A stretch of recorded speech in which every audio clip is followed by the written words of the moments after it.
So you're out in the apiary and one of your best hives turns out to be queenless. You opened it up and you have queen cells. What are you going to do?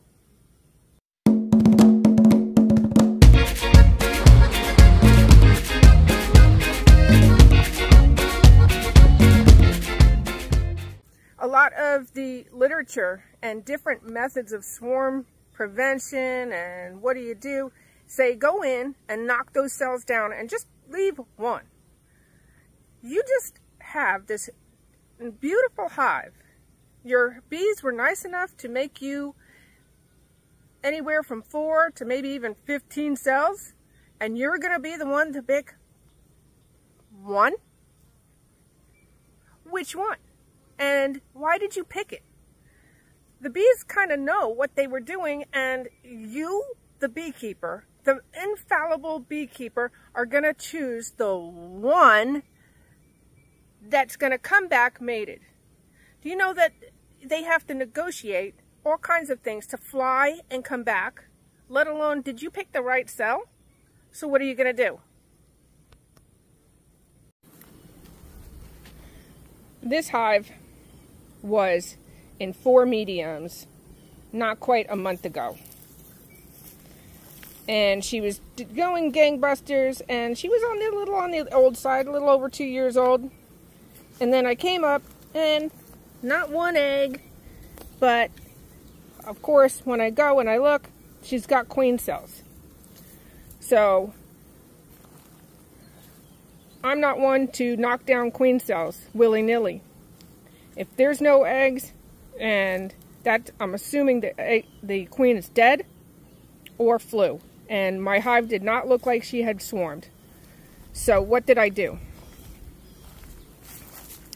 I opened up that hive and I made nukes with it. If you ginger with your frames and being careful and not just throwing stuff around because you got mad that she left or whatever the heck happened, you can leave the cells in, leave a few frames with a few cells in the main hive. I did 2 nukes here, and they made them strong because that way and I left a frame, each nuke had a frame with at least 1 cell on it. And then I also did a single nuke. Well, it's about a month later, not quite a month. They were cells, they were new cells. And I now have 3 mated queens and 1 virgin. I don't know why she's taking a long time, but I definitely saw her in there. This is the main hive. I left a larger group of bees, and as you can see, she's got capped, beautiful white larvae in there. Let's see if I can get that. Beautiful white larvae. There are a couple of mites, but that's to be expected. Your mite load goes up in a queenless hive. Let me explain a little bit about that mite load in a queenless hive. A queenless hive has nothing, eventually, has nothing for the mite to go into, to overposition. So the mites start crawling around and crawling around, and some will leave on the bees that leave, and some will just stay and wait out the cycle. That's why a brood break is really, really nice. They have nothing, so they tend to drop out. They tend to drop through. If you have a screen bottom, they may drop. They may fly out on other bees. But this is the time that, while you may never have seen the mites before, you will see mites. But now that it's queen right again, the VSH can take over and they can start cleaning out the hive again. So this little short video is about what are you going to do with that hive with a bunch of queen cells? Well, make nukes. Even if you don't need the queens. So if I didn't need 4 extra queens. This yard actually needs to be requeened. 1 or 2 hives need a queen. So now I have this. I didn't have to transport a queen up. I actually just put her on a frame and move her over or whatever.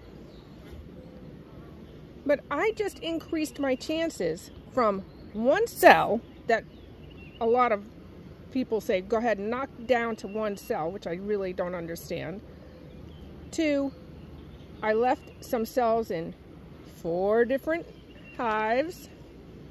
So I have a huge chance of them coming back mated.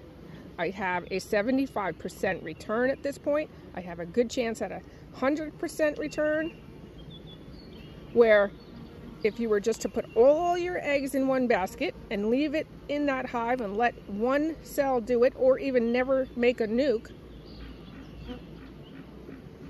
you're depending on 1 queen to come back to 1 hive. Another reason to take frames out that have cells on it. If you're to leave that frame, all the frames in that hive, and let the bee's choice make a queen, you stand the chance then of secondary swarms. Yes, it's a queenless hive.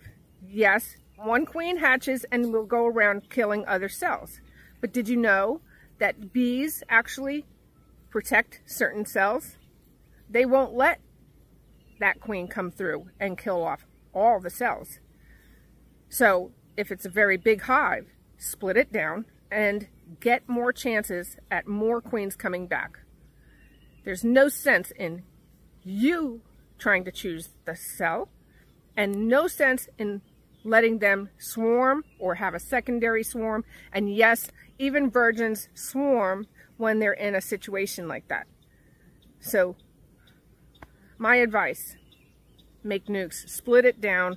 You can always rejoin it. Make the best of your situation.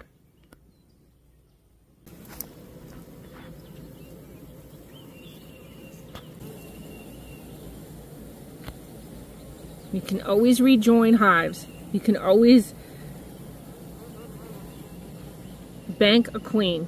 You can always do something with what you need. Sell it to your friend. Don't take your chances on just 1. If you like this video, share it. Hit the subscribe button. Hit the notification bell. And until next time, happy beekeeping.